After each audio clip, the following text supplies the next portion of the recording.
Ganap ng batas ang Republic Act 11962 o Trabaho para sa Bayan Law. Pinirmahan ng Pangulo noong nakaraang Setyembre ang batas na pangunahing isinulong ni Senator Joel Villanueva sa Senado. Paliwanag ni Senator Joel, makabubuti sa bansa ang trabaho para sa bayan law dahil magkakaroon ng direksyon ang pamahalaan sa paglikha ng trabaho sa buong bansa. Ayon pa kay Senator Joel, layunin ng trabaho para sa bayan law na paigtingin ang job generation sa bansa sa pamamagitan ng pagtatag ng isang National Employment Master Plan at ang Trabaho para sa Bayan Interagency Council na pinangungunahan ng National Economic and Development Authority Director General, katuwang ang Department of Trade and Industry, ang Department of Labor and Employment, at iba pang ahensya ng pamahalaan. Ito'y nagbibigay daan para sa ating master plan sa paggawa at paglikha ng trabaho. Alam naman natin na isa sa pinaka ninanais at pinapangarap ng ating mga kababayan ay magkaroon ng trabaho. Pwede kang mabigyan ng ayuda, pwede kang mabigyan ng kung ano-ano ng ating pamahalaan, pero pag sinabing ikaw ay nabigyan ng trabaho, sustainable ito at ito ay makakatulong talaga sa iyo sa pagbangon mo mula sa kahirapan, mula sa anumang problema na iyong kinakaharap. This one is holistic.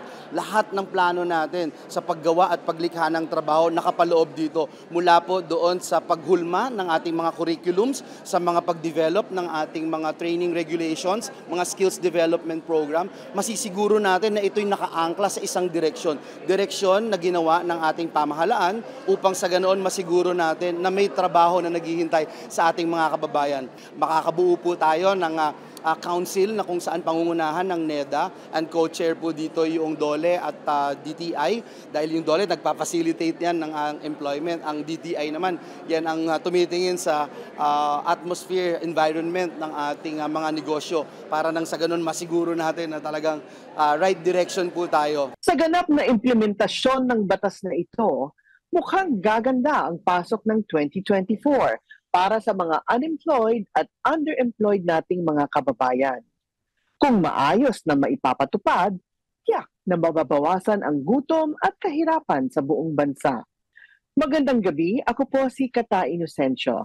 Alamin natin ang kahalagahan ng trabaho para sa bayan dito lang sa programang patuloy na naninindigan sa katotohanan, katarungan at katuwiran, Diyos at Bayan.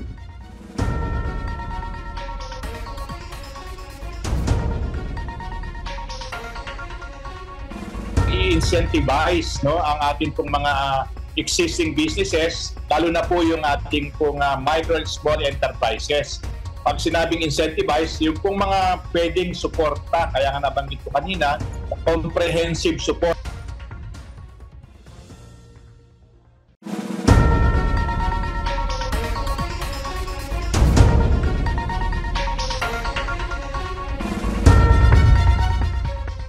Nagbabalik ang Diyos at Bayan. Tinatalakay natin ngayon ang kahalagahan ng trabaho para sa bayan. Kaugnay pa rin sa pagsasabatas ng Republic Act 11962 na naglalayong lumikha ng National Employment Master Plan na isinulong ni Senator Joel Villanueva.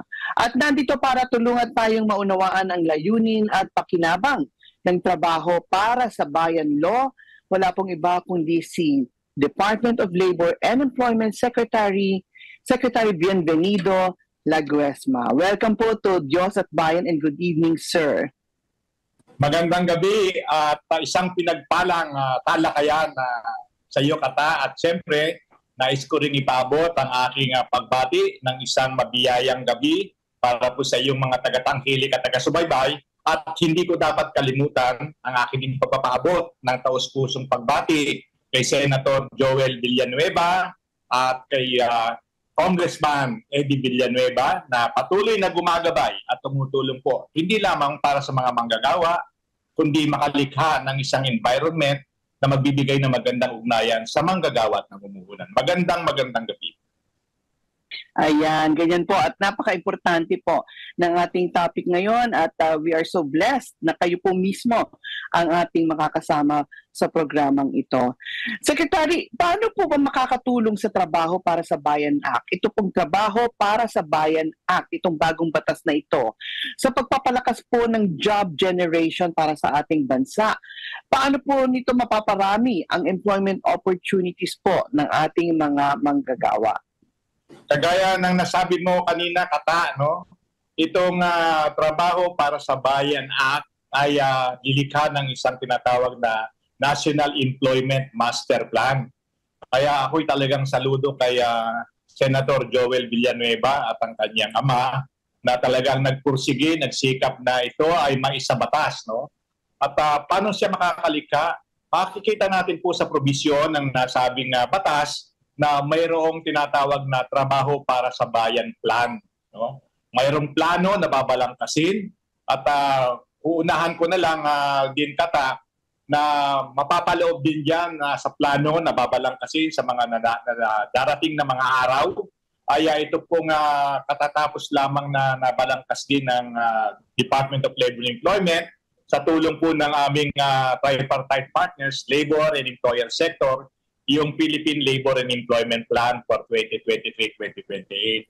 At yung pong provision ng mga batas, napakahalaga po at napakaganda po ng kanyang Declaration of Policies. No? Babanggitin ko yung isang nakita ko, makakatulong sa pagpaparami ng hanap buhay na nabanggit mo, ay yung pagkakaloob po ng comprehensive na suporta sa mga existing businesses, no? Mga umiiral na negosyo at particular, mayroon pong mention sa micro, small, and medium enterprises. At ito po ay naglalayon din na pagandahin, palakasin po yung employability, productivity, at saka competitiveness ng Filipino workforce. Pagsamahin mo yan, Kata, makikita po natin na makakainganyo sa ating mga existing businesses at saka yung mga naglalayon na magkaroon po ng maglagak ng puhunan, makikita nila na there is really a good mix or blending nitong estratehiya, hindi lamang paglikha ng environment conducive to investment,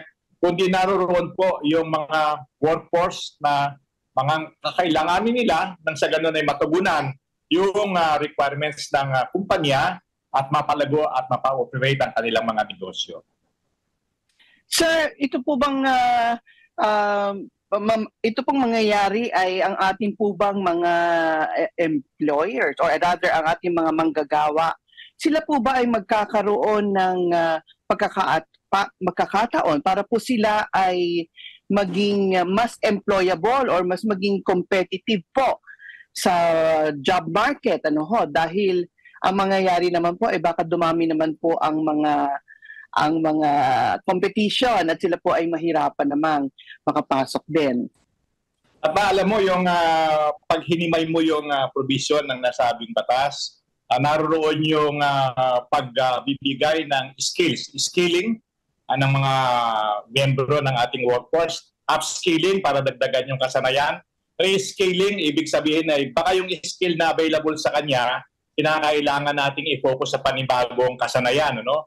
Kasama yon doon sa bahagi ng paghahanda ng sa ganun maging competitive at saka produktibo ang ating workforce, no? At sinusundan niya no provision na pwedeng i-incentivize no ang ating pong mga existing businesses, lalo na po yung ating pong micro and small enterprises. Pag sinabing incentivize, yung pong mga pwedeng suporta, kaya nga nabanggit ko kanina, comprehensive support, no? Hindi lamang may kinalaman sa paghahanda ng ating workforce, paglilikha din ng mga ikangay kaparaanan kung saan ang ating pong mga namumuhunan, ang ating pong mga negosyante ay magkaroon talaga sila ng encouragement, inspirasyon na itong batas na ito ay naglalayon talaga na pagkaroon hindi lamang ng job generation kundi recovery din ng mga existing businesses na naapektuhan po ng ang pandemya sa mahigit na 3 taon na. Aram pa rin ang lingering effects niya. Idagdag pa natin dyan, Kata, yung rapid technological advancement na nagkakaroon ng work displacement para sa ating manggagawa. Tinutukoy din po ito ng nasabing provision ng batas nang sa ganun ay talagang may handa. At ang mahalaga, hindi lamang siya nakatuon doon sa pangkasalukuyan. Binabanggit din sa sabing batas, lifelong learning. Ibig sabihin, ang pag-aaral, ang pagsasanay ay tuloy-tuloy. At kailangan ay medyo i-adjust mo, i-adapt mo, at patuloy mong tignan paano mo pa ba mapapalakas ang antas na iyong kasanayan at kahusayan. Sir, yung pong maganda po yun, dahil ako I believe in training at patuloy na pag-aaral. Ano po? Ito po bang skills upgrading or upscaling ay available lamang po ba ito dun sa manggagawa na, or ito po ba ay kailangang pagdaanan muna noong mga posibleng ma-empleyo sa isang trabaho? Kailangan po ba mag-training muna sila bago sila makuha sa trabaho? At meron mga iba-ibang phases ang pagsasanay, no. Nagsisimula din 'yan doon sa pag-aaral, no. Yung kasi meron ding diin yung nasabing batas sa youth employability. May binabanggit na school to work transition. So, meron ng bahagi ng training diyan. Doon naman sa mga manggagawa na, naroon din yung pagkakataon na pataasin, upskilling, no. Yung kanila retooling, para nang sa ganun talaga kung meron namang pagbabago sa work processes na dulot ng technological advancement, ay magkakaroon din sila ng pagkakataon na sumabay at mag-ukol ng kanilang ikangay kasanayan, maaari sa bago o lumulutang na bagong hanap buhay, yung tinatawag na emerging jobs. At medyo importante rin makita na yung mga walang trabaho, pwede rin silang mga gabayan ng nasabing batas. At gusto ko lang siguro banggitin na napakalawak at napakalayo ng pananaw ng ating nagbalangkas ng batas, si Senator Joel at saka si Congressman Eddie. Pero kasi meron siyang balikha niya ang isang tinatawag na Interagency Council ng Trabaho para sa Bayan. No? At ang mga miyembro, mapapansin natin, talagang it cuts across departments and across sectors. No? Babanggitin ko lang kata para malaman din ng yung mga taga-tungkilig at taga-tubaybay sa atin pong programang Diyos at Bayan. Ang chairpersons po natin ay ang NEDA Secretary. So, siya yung chairperson. Sa kanyang co-chairpersons, ang DOLE at saka ang DTI. So, tatlo na yung departamento na yon. At kasama din yan ang Department of Finance para sa usapin may kinalaman sa resources, Department of Budget and Management, Department of Interior and Local Government, at ang TESDA kasama. At itong maganda, mayroong pangangailangan na magkaroon ng miyembro galing po sa employers organization, workers organization, vulnerable and marginalized sector, at saka informal sector. So, makikita natin na lahat ng mayroong kaugnayan doon po sa tinatawag na employment generation, job creation, at recovery po ng ating bansa, doon po sa mga dinaanan natin ng mga krisis, narariyan po sa Interagency Council. At dagdag ko lang mayroon din pong mga malilikhang working groups at nag-specify din po ang nasabing batas ano bang mga industriya o sektor ang mayroong dapat na working groups. Pero hindi naman sinabi na limited lang o exclusive dun sa in-identify. Pwede pang magkaroon ng iba pang mga industriya na pwedeng makita as key employment generators. Napakaganda, sir. Ano po, nagiging synergistic ang trabaho. Ano po, yung everybody involved is actually involved. No? So, maganda po ito at nakakitaan ko po ito ng talagang magandang progreso sa hinaharap dahil ngayon pa lamang ay nabalitaan na natin na ang ating unemployment rate sa Pilipinas ay bumaba na po ng 4.4% itong lamang August, no, 2023 kumpara doon sa 5.3% noong nakaraang taon, ano, at saka ang unemployed persons nga daw po ay bumaba na rin ng 2.21 million from 2.68 million. In other words, dumadami na ang may trabaho o nababawasan na ang mga walang trabaho. Ang tanong ko lang po, sir, is paano naman po yung area ng underemployment? Kasi maaaring ang may trabaho pero hindi naman po tama yung trabaho o hindi naman po kumikita ng tama or wasto yung manggagawa. Ano po pa ang ating balak gawin tungkol po dito? dito po sa issue ng underemployment. Sa pagpasa po ba ng Trabaho para sa Bayan Act ay may pag-asa po ba tayong mas bubuti ang kalagayan ng trabaho ng ating mga manggagawa? At napakalaki ng pag-asa at napakalaki ng pagkakataon. Kasi medyo yung Trabaho para sa Bayan Act, nakita po namin doon na ang nais niyang likhain ay ang tinatawag na quality, decent, remunerative jobs, no? Yung nabanggit mo na statistics na ang underemployment, kung ikumpara natin on a year-to-year basis, ang laki po ng ibinaba. Nung pong nakaraang taon na gamitin na po natin yung September to September na labor force survey na inilabas ng PSA, from 15 na something percent na underemployment, naging 10 na lang po nitong nakaraang survey. So 5% ang nabawas sa underemployment. Ano po ang ibig na sabihin nun? Ang ibig sabihin nun, yung issue na binanggit mo, naghahanap pa ng karagdagang trabaho, kulang ang kita, medyo nakakalikha na po ng mas permanenteng trabaho. So balit naroon pa rin ang hamon na sana mas di kalidad ang trabaho. Yun po ang isa sa mga gustong makita ng Trabaho para sa Bayan Act. Quality at inclusive growth po at mabawasan po natin yung mga bilang ng walang hanap buhay, mabawasan ng malaki yung pong bilang ng underemployed at lumago ang bilang po ng employed na mga tao at kasama na rin po yung pagtingin across gender. No, hindi lamang po siguro na nakikita po natin lumalaki po din ang women participation, subalit dapat pong maging challenge din para sa amin.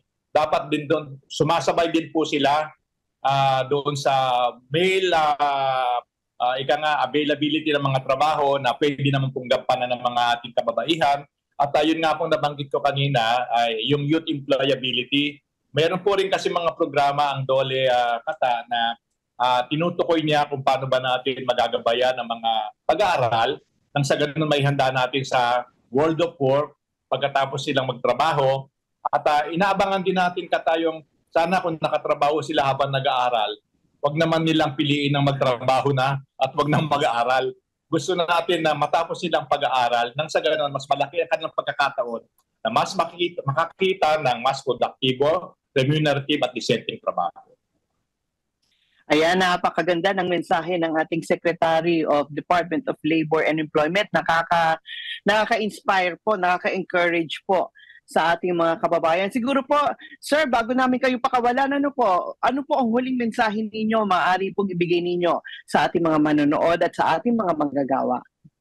Una, siguro, pagbigay lang sila ng pagkapanahon ng pagkakataon na ma-operationalize po talaga, no?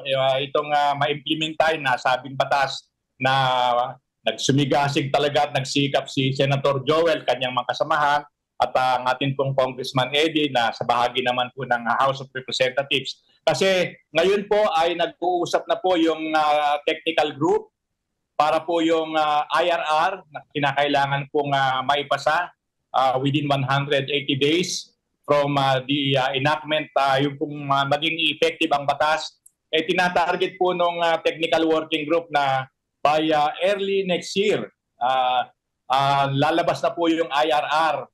At yung pong mga dapat na maupo doon po sa IAC, yung Interagency Council, sa bahagi po ng pribadong sektor, manombrahan na rin po para maging bahagi na po sila ng pagbabalangkas ng pong plano. Na meron pong timeline din kasi yun na 3, 6, and 10 years. No? Ibig sabihin, meron siyang constant na mga pagre-review, paano mo siya i-adjust. Kaya yun ang pakiusap po natin sa atin pong mga kababayan, na sana wag naman po silang maging impatient.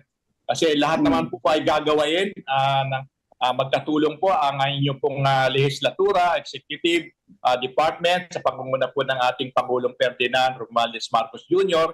na talagang magkaloob po ng isang bagong Pilipinas na kung saan ang mga manggagawa at mamamayang Pilipino ay magkaroon po ng tinatawag natin na isang matatag, maginhawa at panatag na buhay para po sa mamamayang Pilipino. Kaya bigyan po ng pagkakataon at tulungan po nila kami. Nakiisa po sila doon sa plano, nababalangkasin at yun naman po yung mangyayari at tulong din po ang pribadong sektor. Ayan, maraming salamat po sa inyo, Dole Secretary Bienvenido Laguesma. At sana po ay magtagumpay kayo dahil ang tagumpay po ninyo magiging tagumpay po ng ating mga manggagawa. And thank you very much also that ito pong trabaho para sa Bayan Act, is making a wave or headway, okay, in order for the improvement talaga naman ng employment sa ating bansa. Maraming pong salamat, Secretary Laguesma. Sa ulitin po, ay maimbitahan namin kayo ulit. Maraming salamat din sa programang Diyos at Bayan. Nakakapagbigay ng inspirasyon talaga na ang isang talakayan ay sisimulan sa isang panalangin at iukol ang talakayan doon sa pagbabalangkas at pag-uusap, pagtatalakay ng mga bagay na magbibigay ng positibong resulta para sa kapakinabangan po ng mamamayang Pilipino. Maraming salamat, Kata, at mabuhay po. Lalo po sanang dumakas pa ang programang Diyos at Bayan. Amen. Salamat po, Secretary. Marami pong salamat and God bless you more. Diyan lamang po kayo, mga kababayan, na huwag po kayong alis dahil magbabalik pa po kami.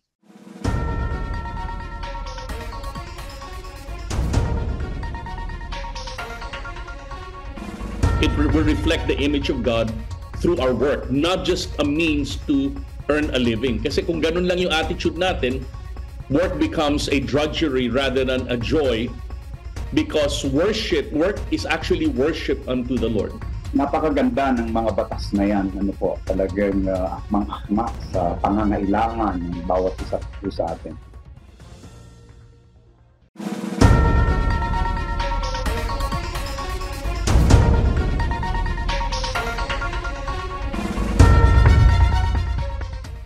Nagbabalik ang Diyos at Bayan upang hatid sa inyo ang salita ng Diyos para sa bayan.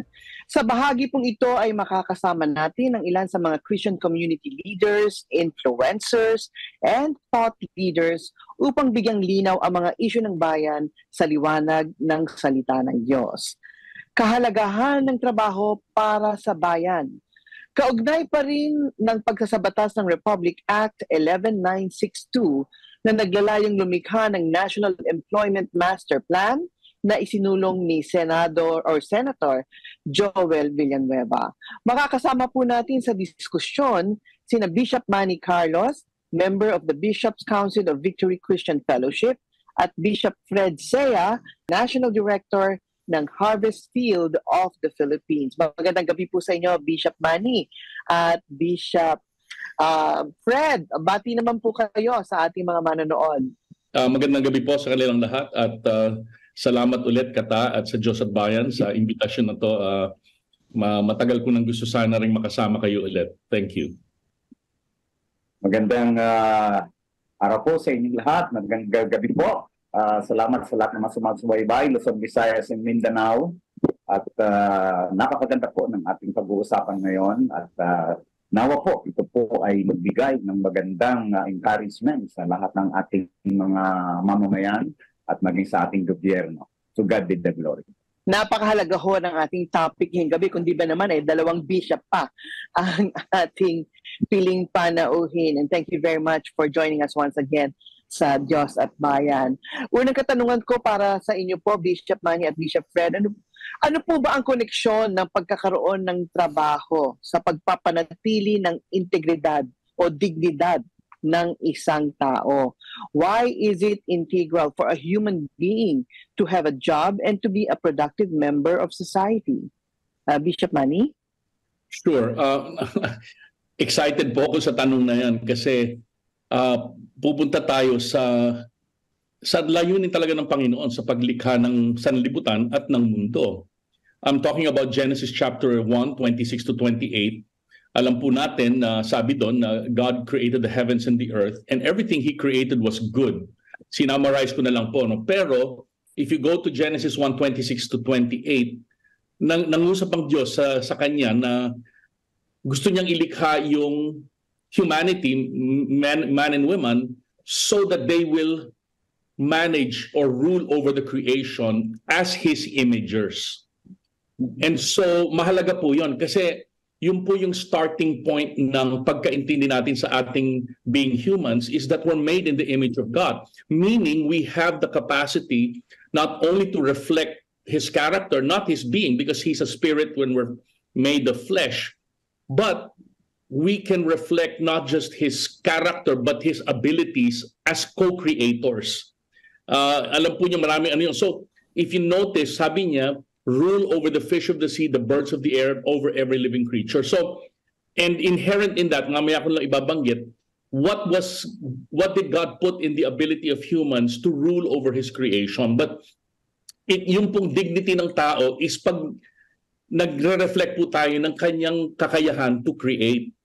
And everything that we are, the Bible says in Ephesians 2, God created us in Christ Jesus to do good works, which He created in Christ, which He gave us before we were even born. So inherent po sa bawat isang tao na may kakayahan na makipag-ugnayan sa kanya at sa isa't isa at i-reflect yung kanyang imahe sa pamamagitan ng ginagawa natin as a vocation, which is really our work. So yun po yung marami pa akong sabihin, but at least that's a foundation. It will reflect the image of God through our work, not just a means to earn a living. Kasi kung ganun lang yung attitude natin, work becomes a drudgery rather than a joy, because work is actually worship unto the Lord.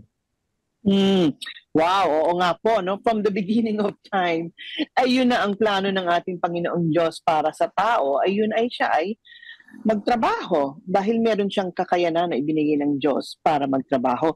Pero ang sabi din po, ang gusto po natin ay maging productive, kagaya ng nabanggit ni Bishop Manny, hindi lang yung para sa sarili, kundi maging useful, productive, relevant pati ang kanilang trabaho para sa ating bayan. Bishop Fred, ano pong maidadagdag ninyo dyan? Napakaganda nung nabanggit ni Bishop Manny. Talagang sabi nga po sa Genesis, tayo ang binigyan ng pamamahala sa lahat ng nilikha ng Diyos. So binigay sa atin yung management. At gusto kong basahin itong sinabi sa 2 Thessalonica o pangalawang Thessalonica, kabanatang 3, talatang 10 hanggang 12. Napakaganda po ang sinabi po dito ni Apostol Pablo. Ang sabi niya po, nang kami ay kasama pa ninyo, ito ang itinuro namin sa inyo. Ang ayaw magtrabaho ay hindi dapat kumain. Binanggit namin ito dahil nabalitaan namin may ilan sa inyong ayaw magtrabaho at walang inaatupag kundi makialam sa buhay ng may buhay. Sa pangalan ng Panginoong Kristo, mahigpit namin iniutos sa mga taong ito na sila'y maghanap buhay ng maayos at huwag umasa sa iba. Napakaganda po nitong paalalang ito. Napaka-importante talaga yung magtrabaho tayo, no? Tayo man ay empleyado o hindi, and the issue doon, magtatrabaho tayo. Kasi ang linaw, pag hindi ka nagtrabaho, sabi nga dito, huwag mong pakainin. So it means, napaka-importante mo talaga yung trabaho. Is an attitude dapat ng isang tao na talagang maunawaan kung gaano talaga kahalaga ang pagtatrabaho. Even the Bible, talagang yun ang sinasabi niya. Ang tindi pa nga ng sinabi dito, talagang prangkahan po ito. Kaya po kami sa bahay, minsan nabanggit ko ito sa aking mga anak sabi dyan, ang hindi lang magtrabaho, huwag pakainin, Kaya pag hindi kayo nag-produce dyan, huwag kayong kumain. Ayun. Kaya kahit sa bahay, gumagawa po sila, Hindi sila yung mga nakatunganga lang doon at kung ano ang ginagawa. Pag nasa bahay sila, kailangan nilang maglinis, kailangan nilang magluto, kailangan nilang maglinis. Yun yung nature ng trabaho, sabi sa ang linaw po yun sa nakasulatan. So yun lamang po. Salamat po. Kaya dapat magbago ang pananaw, ang pag-iisip natin and our behavior. Kasi for us to be successful and to even be happy in this earth, kailangan sundin natin yung mga kautusan ng ating Panginoon. And nandiyan na yun, yung to work and to even manage, you manage our business, you manage our homes. Ayun. Napag-usapan po, sabi ni Bishop Fred na yung pamamahala, gusto ko yung salitang yun, Kasi hindi pala para sa pamahalaan lamang yung obligasyon na yun, kundi sa bawat isa po sa atin. Kaya lang balikan ko naman din po yung pamahalaan from a biblical perspective po. Ano naman po yung obligasyon ng pamahalaan para siguraduhin pong ang mga mamamayan ng bansa nila ay may access sa disenteng trabaho? Bishop Manny. Sure. Yan. Marami pong masasabi tayo from the salita ng Diyos. By the way, I forgot to add kanina, remember, ano yung unang trabaho ni Adam and Eve nung ginawa sila? Remember, they put them in the garden to work it and to take care of it. And alalahanin natin, work came about before the fall of man. So in other words, bago nagkaroon ng pagkakasala sa mundo, meron ng hanap buhay. And we need to understand that because many times ang attitude natin sa trabaho is pabigat sa buhay. On the contrary, of course, sin makes it burdensome, but grace makes it a joy and a sense of fulfillment. Now, of course, maganda yung tanong nyo ngayon because how do we ensure na ang sanlibutan meron silang pagkakataon, hindi garantiya na makapaghanap buhay, gumawa ng para mapakain at saka ma-enjoy ang creation. And I'd like to suggest that the answer is actually given in the Ten Commandments. Alalahanin natin, nung alipin ang Israel for 400 years, that they cried out to the Lord and the Lord delivered them. Alam po natin yung story na yun, very powerful story. Pero pagdating nila sa Mount Sinai, the Lord initiated a relationship with them and said, this is how you're going to be my people. And He gave them the Ten Commandments. And I'd like to suggest, kasi madalas sa ating bansa bilang isang Christian country, we normally think of the Ten Commandments as an individual obligation. But I would like to suggest that the purpose of the Ten Commandments is not primarily individual but societal. Kasi ang sabi ng Diyos, nung pinalaya ko kayo mula sa pagkaalipin nyo, ayokong itrato nyo yung pareho yung Israelita gaya ng pagtrato sa inyo ng mga Ehipto. And so if you look at the Ten Commandments, it's very powerful because it becomes societal, not individual. And I'm saying that because may responsibility ang civil government. Just think about it. Honor your father and mother. In other words, hindi na po yung first 3 or 4, actually yung Sabbath nandun yun, pero honor your father and mother. In other words, the government should create rules and regulations and laws to protect the family. Number 2, you shall not murder. So dapat may protection for life. Number 3, you should not steal. Yung pong role ng pamahalaan is to ensure na na yung nagnanakaw ay pinaparusahan. Okay? Kasama na rin po doon yung namamahala because unfortunately, because of corruption in our nation, unfortunately, some government becomes the tool for stealing. I hate to say that, pero yun po yung reality na alam naman po natin.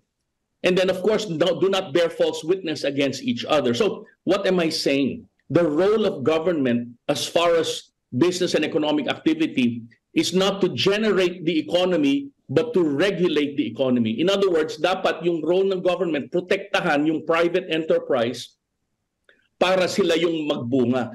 I believe if the government does it, of course, there's things that the government can do. Of course, infrastructure is one. And many others. Pero I believe the primary role of government is to protect the consumer and the market so that business can go on lawfully and legally. If the government does that, I believe the economy will take care of itself.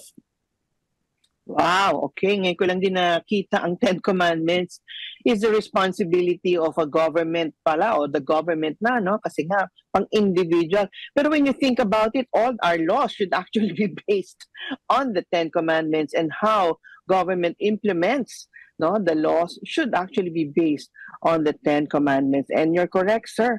Oo. Dapat talaga nandiyan ang gobyerno not necessarily to give jobs, but to regulate the performance of these jobs by private sector. Bishop Fred, sa inyo pong pananaw, ano po ang malaking halaga or papel ng pamahalaan naman para tiyaking may maayos, may sapat, at may disenteng trabaho ang ating mga mamamayan? Tama po yun. Talagang napakalaking responsibilidad talaga ng pamahalaan na talagang siguraduhin na ang mga mamamayan ay may sapat na trabaho.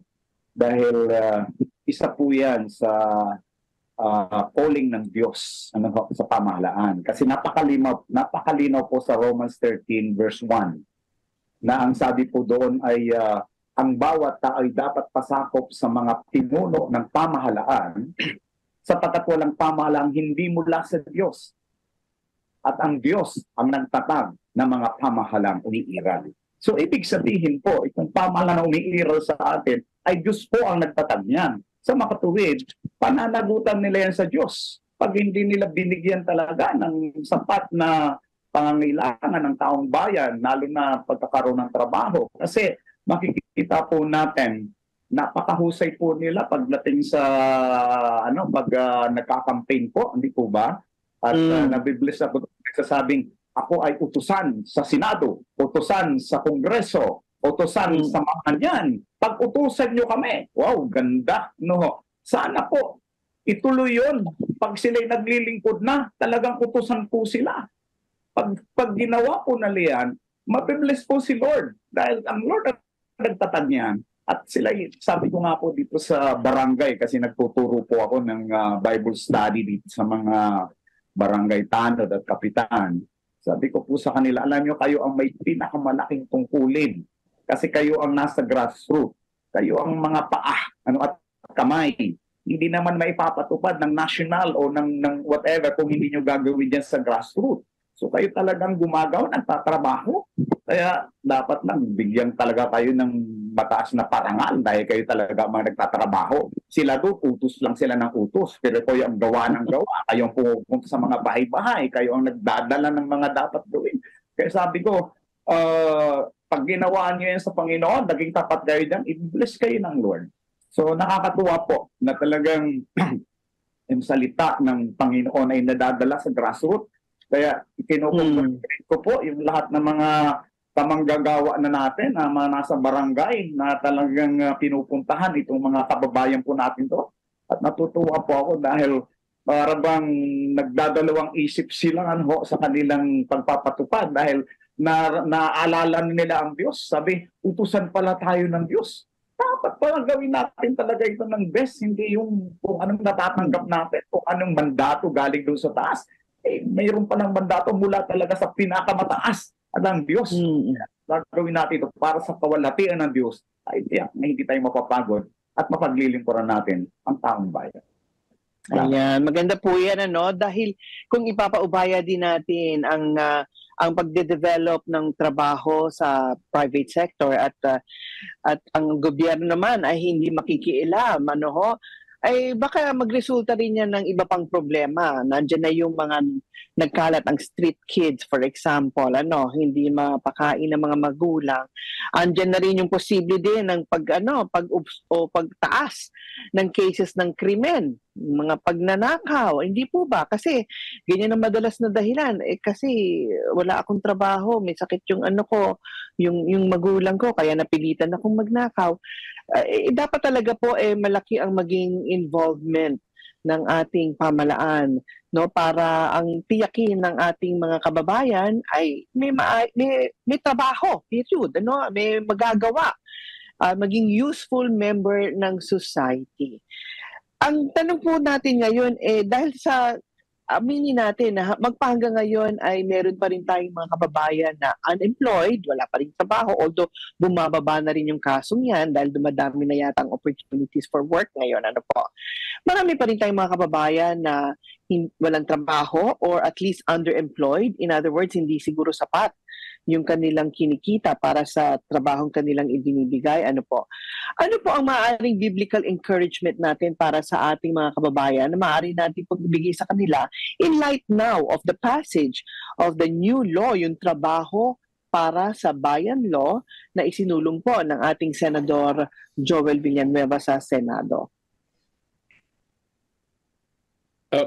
Kata, can I say something? Yes, please. Oo. Unang-una, nung nalaman ko, bago tayo magkaroon ng broadcast na to, na ang principal author pala si Senator Joel, tuwang-tuwa ulit ako kasi naalala ko pa rin during the presidency of President Aquino, through the efforts of then TESDA Secretary Joel Villanueva, ang alam ko, in 6 years' time, about 9 to 10 million jobs were generated because of TESDA. And so, naka-encourage po sa ating mambabatas na alam kong he's a servant of God, no? Na yung thinking niya talaga is really to bless our nation. So, government does have an important part, and I think what I want to say, gusto kong banggitin kanina, a word that maybe we don't really use often, but I think the nature of that law, kasi nga, from my understanding, NEDA and of course DTI are going to come together to provide the information and the statistics. What we need is a partnership between civil government and the different sectors of society. Yung po yung tinatawag nila na 8 pillars or 7 mountains, na if each, whether it's government, business, economics, media, education, arts and entertainment, science and technology, church and family, doon po magkakaroon ng pagbabago sa isang bayan, because each of those spheres comes from an understanding of the kingdom of God. Pero ang 3 divine institutions po kasi talaga dyan is civil government, the church, ang iglesia at ang family, and everything else is an extension. So my point is, paano natin encourage ating mga kababayan? I go back to a verse you already heard from me last year. It's Deuteronomy 8:18. Remember the Lord your God, for it is He who gives you the ability to produce wealth and so confirms His covenant. So yung pong kakayahan para gumawa ng kayamanan ay kasama po yun sa tipan ng Panginoon sa atin. He says, that's part of my covenant. When you put your faith in Christ, pag tayo'y mananampalataya, kasi mahalaga po yun na tayo'y mananampalataya ng Panginoon, because kung wala tayong relasyon sa Panginoon, hindi obligado ang Panginoon na yung pagpapala niya. Although of course, the grace of God is for the righteous and unrighteous. He makes the sun. So alam po natin ang grasya ng Panginoon.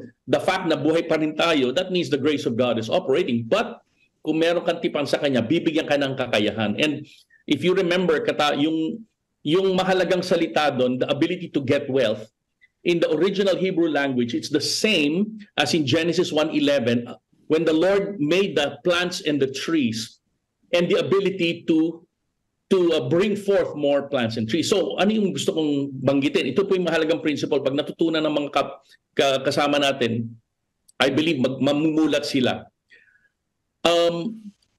The power is in the seed. Nung nilikha po ng Diyos ang langit at lupa, He put seed-bearing plants and trees so that it will bring forth more plants and trees. So very simply, the principle that God put in creation para lumago ang kanyang pagpapala sa atin is the principle and the power of the seed. And what is the power of the seed? You heard me say this before, you can count the number of seeds in an apple, but you cannot count the number of apples in a seed. Sa makatwid, yung isang butil sa isang mansanas, mabibilang mo, pero yung mansanas hindi mo mabibilang. So what is the power of the seed? Very simply, it is the power of multiplication. And God said dun sa Deuteronomy 8:18, I give you the ability to produce wealth. So sa makatwid mga kapatid, ang unang-unang basihan ng pagpayaman goes back to the seed. So importante po mga kapatid, especially in light of the global conflicts happening, that agriculture should be the foundation of any economy. Kasi there's the principle of multiplication, lalago at hindi lang addition, multiplication. But it's not just with agriculture. Sana po i-prioritize, alam ko pino-prioritize ng ating pamahalaan ang agriculture. We should not be importing rice and onions. We have the capacity to produce it domestically. And so, of course, what is the issue? Again, unfortunately, it's corruption. It's not the land. Of course, yung mga kababayan natin ayaw na mag-agriculture kasi nga, lagi silang inaano. But the point is this, the power of the seed is also the seed of a creative idea that God can give you. And then through that idea, you can produce well. So, I believe entrepreneurship is something we should cultivate. Yes, maganda po maghanap buhay, maging empleyado tayo, pero I believe we have the capacity as a nation to be a very entrepreneurial society na hindi lang tayo namamasukan, kundi naglalagay din tayo ng sariling negosyo. Of course, there's limitations and all that, but to me, that's the encouragement to our kababayans. God gives us the ability to produce wealth to confirm His covenant. Actually, magandang point niyo yan, Bishop Manny, dahil ang Pilipino talaga has the ability talaga and the creativity to really create wealth. Nakita natin yan during the pandemic. Hindi po ba dumami ang entrepreneurs, mga home entrepreneurs.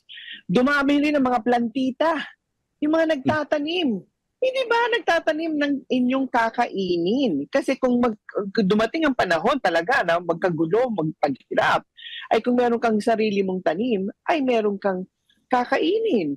Hindi po ba? And then when we were pressed together because of the pandemic, sarado lahat, ay napilitan din ang mga tao na mag-create, magluto, at gumawa ng paraan para maihatid yung kanilang niluto. Hindi po ba? Ay naku, maraming pong kumbaga potential at possibilities para sa ating mga kababayan. But I agree with you, the importance of the seed, dahil kung may tinanim ka nga naman ay meron kang aanihin. Di ba? Hindi po ba? Napakahalaga pong leksyon yon para sa atin. Bishop Fred, ano po ang inyong masasabi naman para to encourage our countrymen na meron na hong trabaho para sa lahat, act, law, may batas na pong ganyan, gumagawa na ng paraan ng ating pamahalaan para ma-improve ang kondisyon nila. Ano pong masasabi ninyo, Bishop Fred? Napakaganda ng mga batas na yan. Talagang akmang-akma sa pangangailangan ng bawat isa po sa atin. Ang gusto ko pong i-address dito at encourage ang bawat isa ay yung sinabi po dito sa Filipos chapter 2 verses 14 verse 14 na ang sabi niya dito, gawin ninyo ang lahat ng bagay ng walang reklamo at pagkatalo upang tayo'y maging mga ulirang anak ng Diyos, matuwid at walang kapintasan sa gitna ng sanlibutan baluktot at masama. Sa gayon, magsisilbi kayong mga ilaw sa kanila, tulad ng mga bituin nagdiningning sa kalangitan. Ibig sabihin po, hindi lang yung gobyerno lang ang asahan natin dito. Dapat pati yung mga magtatrabaho. Malaking bagay na dapat ma-address yun. Kahit anong ganda ng opportunity pagtatrabaho, kung puro reklamo naman ang makikita natin doon at pagsasamantala, hindi rin magiging matagumpay yun. Kaya mahalaga, ayon dito sa salita ng Diyos, na talagang importante pa rin yung values. Kaya tamang-tama po na sa ngayon ay tinututukan din itong values sa mga government official and maging sa ating mamamayan. Dahil kahit anong ganda ng trabaho, whatever, kung ang attitude naman, kung ganito yung ugali naman, andun pa rin yung pagsasamantala, opportunista, ambisyuso, hindi rin magtatagumpay. Kaya tama itong sinabi po dito sa Filipos na talagang gawin natin ang lahat na hindi tayo nagrereklamo. Sabi pa nga ng salita ng Diyos, gawin natin na parang sa Diyos mo ginagawa. Kasi pag ito naging attitude mo, anumang trabaho yan, maliit man yan, malaki man yan, kapag naiisip mo na ginagawa mo ito for the glory of God, ay i-bless po yun. Talagang yung favor ng God sa Kanya. Hindi ko malilimutan yung payo ko sa aking anak. Sabi ko, huwag mong tingnan kung ano yung position mo, trabaho. Ang importante, magtrabaho ka ng maayos, maging faithful ka. Alam mo, during the pandemic, 3 promotion ang tinanggap niya. Bakit? Wow. Faithful mo kasi siya. Lahat wala na. Siya nakikita pa, nagtatrabaho pa rin siya. Tinatapos niya talaga yung gawa. Nagulat siya. Ang bilis ng promotion. Kaya mahalaga talaga yung kasipagan, yung faithfulness sa trabaho na para nagtatrabaho ka talaga sa Panginoon, hindi kung kanino man. Dahil si Lord ang magre-reward yan. Yun lamang po at God bless you po. Amen. Amen. I agree with that, Bishop Fred, kasi ako kung minsan pagka naiinis ako dun sa isang kasama ko o kaya ay napapagod ako doon sa aking ginagawa or simply natatamad, ano, at gusto ko pong magpahinga na lamang, ay naalala ko po yan na yung kasabihan na yan na we should think as if we are working for God really and not for man.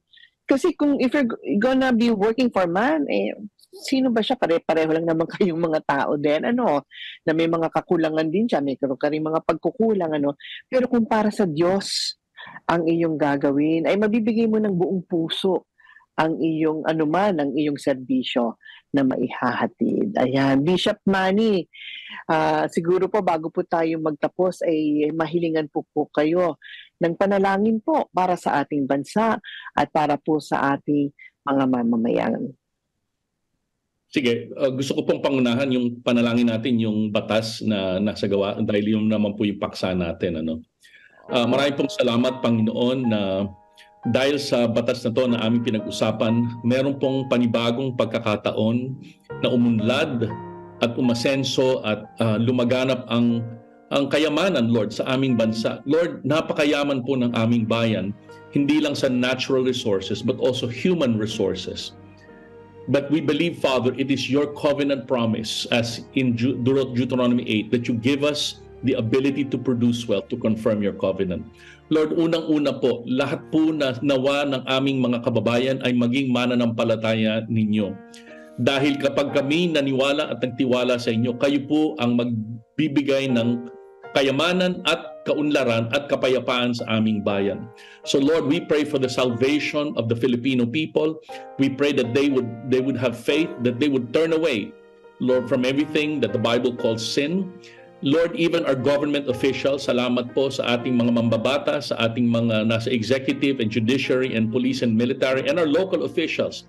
Lord, you said to pray for those in authority, for kings, so that we may live peaceful and quiet lives in all godliness. Lord, we pray yung karunungan niya, wisdom, Lord, let it be poured out in a generous way. Let us unite as a nation in a time when the global conflicts are increasing. Let us be a people that are not afraid, but who trust and believe you and will walk in your ways.